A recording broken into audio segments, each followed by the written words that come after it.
Well, I'm going to do a quick video here. This is Johnny JJ, Johnny Big Balls. You see yourself in the mirror, buddy?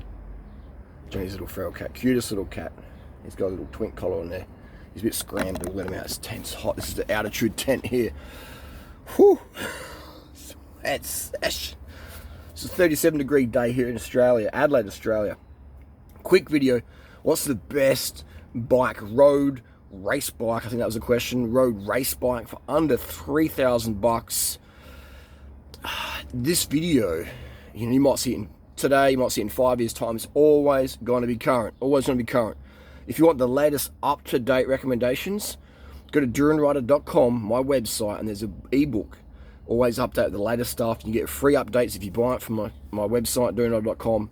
You're going to get the updates that get sent out all the time by email. So I should say all the time, as in when there's a new product that's I rate, it gets put in there. It's a bike buyer's guide. All right, so every year or half a year it gets updated. It's called Duran Rider's Lean Body Bible. It's got nutrition tips. It's got a bike buyer's guide, safety tips. The book for cyclists or people who want to get into cycling and learn the fast way, the easy way, get the best results, get lean without having to starve yourself, get fast without having to overtrain, stay safe without ending up in hospital from unnecessary crashes, etc. So this is the book, the pinnacle of cycling books. Nothing comes close to Duran Rider's Lean Body Bible. Nothing comes close. And I'm just like, how did I literally write the best book on cycling ever, right? If there's a better book out there, I'll buy you any bike you want. Literally, link me down below. Because I love learning. I love getting better results, better information. But right now, there's nothing better than that. Until I update it next time. But anyway, let's cut the arrogant talk out. But it's true. All right. It is the best tips. It's all the tips I wish someone told me 25 years ago when I first raced my first crit. 25? Yes, 25 years now, almost 24, 25 years. So the best bike for under $3,000. What's it going to be? You don't need to spend $3,000 is a lot of money. We're talking USD. 3,000 USD is a lot of money to spend on a bicycle. Let's be real. And I own about maybe 35, 37 high-end bikes at the moment. All right? S-Works, freaking Canyons, Pinarellos, I've got bikes always coming and going. Watch my videos on that. So I can say with conviction, you can get a Tour de France level bike, Tour de France winning level bike, 2021 quality for $1,000 USD, guaranteed. You can get a bike you can give to Tadej Pogacar or any Tour de France, Chris Froome, etc., Tour de France champions, and say, bro, after a few beers, get the truth come out, massage them a bit. No sponsors around. Say, bro, could you ride this bike I got for $1,000? Hypothetically, if it's in your size, could you ride this win the Tour de France? Excluding time trials. And I would say, yeah, no doubt. All right? Tarmac SL2, Canyon Ultimate, rim brake editions, sub 7 kilo, SRAM Red Dura-Ace, Saints are coming, 1,200 gram bull set, done deal. Windspace SLC, Trek Madone, Trek Amonda, just the classic bikes, rim brake, sub 7 kilo, Tour de France winning quality, performance-wise. They're out there. They're so cheap. Especially the big name brands, the S-Works, $1,000, man. $1,000. You know why? Because the barristers, the lawyers, the dentists, and we love them. We love how they support the bike industry with just flexing big cash, making it rain. The YouTube influencers. I remember one time walking into a bike shop with just had $6,500 cash in my hand to buy this giant. It just came out as on, I was just like, the guys just like, who's this crackhead, man, coming in here?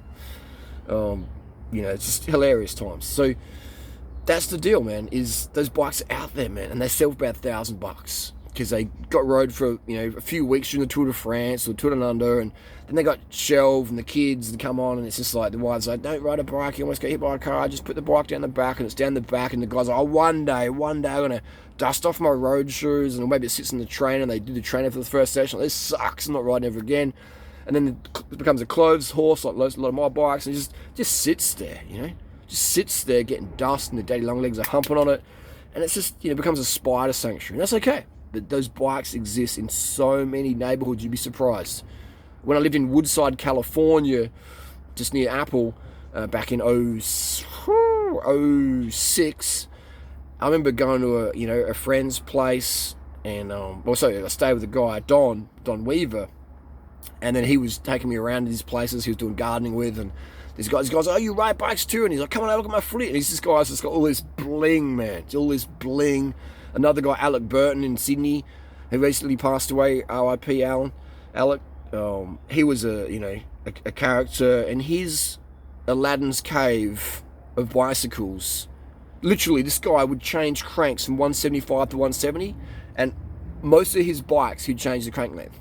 I was just like, what? And he had buckets and buckets of brand new cranks, some never ridden, and some just ridden 100 or 200 or 1,000 Ks. Just buckets of cranks, stems, handlebars. He'd just change one thing, change all of them. Like this guy had no kids, and he's just making all this cash. And so there's bikes out there existing. I don't know what happened to his collection. Alec Burton's collection was probably one of the premier collections in Australia, but who knows? Another guy, this billionaire dude, son of a billionaire. I won't mention his name because he works for a shop that, but his collections is like $500,000 worth of bikes, and none of them had been ridden. Lightweights, Di2, the pin around, just it's like Team Movistar, etc. was just like dropping their bikes off this guy's house. It's hilarious. But yeah, so people like buying bikes as art. It's like just 10 grand for someone like that. It's just like whatever. So those bikes exist. They're the best bikes to get, man. They exist. And they're the bikes I get hyped up about because they ride so good. And they're almost brand new. There's no ring of death on the steerer. Hasn't been thrashed out by some, crackhead dude like me doing 1,000K weeks, for Strava challenges or whatever. Never, ever, ever buy a bike off a skinny guy with tan lines. Unless it's like a brand new bike, all right? Never, ever buy a bike off a skinny guy with tan lines. Right? Because it'll be thrashed, it'll be worn out. It'll be like ring of death on the steerer. I mean, some of the kids' bikes are working around here, the fast guys. I'm just like, man, it's a wonder you're alive, you're fucking snap. Just the ring of death, the ring of death is so common in carbon steerers. Even steel steerers as well. Alloy steerers can unbond. You always want to drop the fork out of a bike, unless it's like under 1,000K old, then it's probably going to be okay. But even then, drop it out anyway. Just give the headset a bit of a re-grease. So I'd recommend the Specialized Tarmac S-Works, incredible bike. Canyon Ultimate, Specialized S-Works Roubaix, great bike. The SL1, 2, 3, 4, 5, the seat post is a bit wanky. So SL1, 2, 3, 4, even the original Tarmacs are fantastic. Canyon Ultimate's fantastic bike. Again, we're looking for something that's almost mint condition, almost brand new. All right. What else have we got? This is all in my ebook, Dear Riders Embody Bible, Specialized. Let's go to Cannondale. We've got the Cannondale R series. The alloy ones can be really good. The 3, 4, 5, 6, 7, 8, 9, 10, 12, 13. Really good bikes. Again, check for Ring of Death. Super 6 Series, 2007 to 2017. Incredible bikes. Dirt cheap for sale. You get these people out there who are trying to get 4, 3 grand. It's like, they're never going to sell it for that much. This guy the other day showed me one of the first ever System 6 Cannondale. I think it was 2007, had the 2006 maybe, had the 7800 group set on there. What was it, SRAM 4? Something. Yeah, just a bling bike, almost brand new Mavic Serum SLs, good wheel when they're brand new. They got it for like 600, 800 bucks or something USD. Like, a sick bike. So the deals out there, especially if you're a tall rider, if you're looking for 60 centimeter bikes, man, so cheap. And all these people that say, no, do you know it's wrong? I've lived in the US, man. I've lived in Europe. I live in Australia. I travel the world. I see the deals, and I can travel on Facebook Marketplace. I can type in, Moscow or St. Petersburg, Florida, or Austin, Texas, or, like Buffalo, New York. I can type all these things in. Hobart, Tasmania. I can type all these things in. Manchester, UK, and I can look at the prices and deals going on all the time.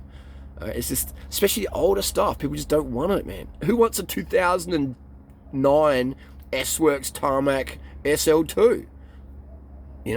Who wants to be seen on that? So it's cringe. It's like, couldn't you afford the latest Tarmac S-Works? Like, what are you doing? That's the average S-Works customer is a total pretentious douchebag. Well, you might say that's about me. But literally, the average S-Works customer is a douchebag, man. They just want to flex and floss, and that's okay. They're riding a bike, great. More bikes on the road, the better. But that's the reality. So that just devalues constantly. You know, it's like a Porsche 993. You know, like it's done. It's just, who wants that? You want the latest stuff. The latest stuff. You want 2010 Porsche? You're a peasant. You know. So it's just how it is in that world. And the bike stuff devalues so quick, so quick. So that's just the deal. That's what I recommend, man. But let's say let's say you don't know what you're looking for. You don't know anything about mechanics. You don't know how to drop a fork out. Then yeah, you're gonna have to pay more money because you don't have any real mechanical skills. But hey, if I can be a mechanic, anyone can be. If I can be a YouTuber, anyone can be. All right, seriously. If I can get sweaty in this Attitude 10, anyone can. It's that's the deal, man. The deal's out there. I saw Cam Nichols the other day. Cam Nichols' YouTube channel puts out some good stuff, and you know, he was even saying that this disc brake stuff's just junk, but he's paid to promote it. You know, I get people trying to pay me stuff, give me free stuff. I'm like, rim brake only, please. This disc brake junk is crap, and it's so expensive. You know, but it's just great though to see, you know, like the junk that's out there now. Absolute junk. Proprietary seat pros to disc brakes on a road bike. You get this integrated steam and all this stuff you got to go through. It's just, oh man, it's just an absolute nightmare to deal with. You know, especially if something goes wrong. And the disc brake, road disc always going to be rubber and ting ting ting, which is okay on a gravel bike and a mountain bike, but on a road bike when you want that, you know, just silence. Not on the gravel bike where you can't hear nothing because it's the gravel flicking around, but the road bike, yeah, ting ting ting, where you're in the bunch and you're chasing. You don't want this ting ting ting going with the rotors. So rim brake bikes are so cheap now. The wheels, you get Mavic Serum SLs like $50, $100, mint condition for a pair, USD. It's just it's really awesome. The deals are out there. Let's say you don't have those skills. Calm down. The best bike out there today internationally would be, but again, this video, you might be watching this video in a few years' time, it's not relevant. But let's say you're watching it today in 2021, the Specialized Elite. I'm a harsh Specialized harsh fan. But the Specialized Elite, in terms of an international bike, in most countries, that's going to be the best bikes. Alloy frame with a full carbon fork. Right? It's BSA, it's 27.2. It's going to be easy to work on. Now, that's a high level quality bike. 105 R7000 group set, shifts great. Praxis crank, yeah.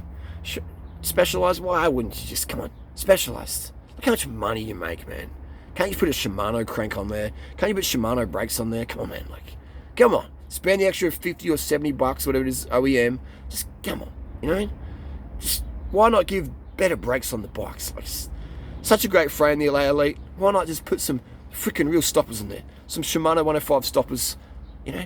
Just get it done. Just give people a good experience. Otherwise, there's Axis brakes. They can be okay. Depends on your experience level. But if you're a brand new cyclist, give them something a little bit better. Some 105, all right? Some dual pivot Shimano brakes at least. Non-branded even, you know? Scratch and dent stuff. Specialized. Mikey boy, Sinyard. What are you doing, you know? SL7, mate. What a fucking piece of shit of a bike. Absolute piece of shit of a bike, I swear. We lost the algorithm right there. But that's the deal there. There's so much junk out there now in bike world. But there's so much good stuff out there, man. Like the old Specialized stuff in mint condition, no ring of death. $1,000, man. You don't have to spend more than $1,000 to get an absolute bling bike if you know what you're looking for. Watch my Facebook roast videos. Just type in Durian Rider on YouTube, Durian Rider Facebook deals. New bike day Durian Rider. Got a stack of videos up. Again, if you want one-on-one coaching, let's say you find a bike and you're like, how should I pay? How do I buy it? I can even talk to the person for you. Join my coaching group, DurianRider.com. I'm a master salesman. I get the best deals out there. But I'm all about not fucking people over. Like, give them what they're happy with and what you're happy with. Right? And it's a win-win. You don't want to scam people. That's when you got to get karma. Got to come back and bite you in the ass. So never... That's why I can't sell out and promote bullshit bikes or bullshit diets or whatever. Do you know how much money I get offered from certain brands? To go, come on, do this, do that. I'm like, no thanks, man. I like sleeping at night. I got respect for my freaking audience. I don't care how much money I'm earning. I want to look at you in the face on the street when I see you. Hey, Durian Rider, thanks, give the right advice. And say, yeah, you got the absolute right advice. When it comes to nutrition, weight loss, bike, whatever, I'm not going to bullshit. I'm going to give you straight up legit advice. Whether you like it or not. Because I don't care. You know, if you like it or not, you want the truth about health, fitness, bikes, I'm going to give it to you. All right? That's just straight up, straight up. And because that's what I expect when people come to me. If I got a question, like the people who help me about cycling, fitness, weight loss, health, they told me the truth, They didn't bullshit me. They just told me, boom, how it is. And I was like, thank you. And sometimes it hurt my feelings. Sometimes I got angry. But I was like, hey, this person's just trying to help me. They respect me enough that they're going to tell me the freaking truth versus protect my feelings and sell out for some cash. But that's the deal there. Man, it's the bike industry right now is just crashing. The amount of junk out there, but also the amount of quality product on the second-hand market, mint condition. It's old stuff, and it's better. Tarmac SL2, SL1, SL3, 4, way better than the SL7 S-Works. And I know, because I've owned them all. I've literally owned them all. The ones I haven't owned, I've ridden extensively. But the SL1, 2, 3, 4, and the 7 currently own, and the 5 and 6 have ridden. Great bikes, but again, proprietary seat clamp can be a nightmare. But there you go. That's the deal there. What can I say? Like, if you're spending more than $3,000 on a bike, you're paying way too much, in my opinion. But it's your money, it's your choice. I'm not going to shame and hate. My friends in the bike industry are like, do not, shh, you idiot, shh. But no one in the bike industry really cares, because they know that most people ain't going to listen to me, because their ego's like, oh, this guy's wrong, he's wearing this freaking hat, he's sweating in some tent, he wouldn't have a clue what he's on about. The $3,000, you got to spend more, $3,000 for wheels, mate, $3,000 for the front wheel, mate, sick, mate, it's full carbon, bro. So most people in the bike industry know that, even though I'm speaking truth, that it's not going to affect anyone's business, because most people are just going to especially cyclists, man, especially road cyclists, they love learning the hard way. And their egos want to flex the big brands or whatever, and that's okay, that's all right. Been there, done that, I can speak from experience. But that's the deal right there, man. It's, what a time to be alive as a cyclist. Good times. And get power meter, Stages power meter, man. Best power meter out there, in my opinion. They can run a little bit low in the wattages, but they're consistent, they're lightweight, they're cheap. They get wet, you take the battery out, let it dry out over the day, good to go. Stages, a Shimano crank, absolute black rings. What more could you ask for?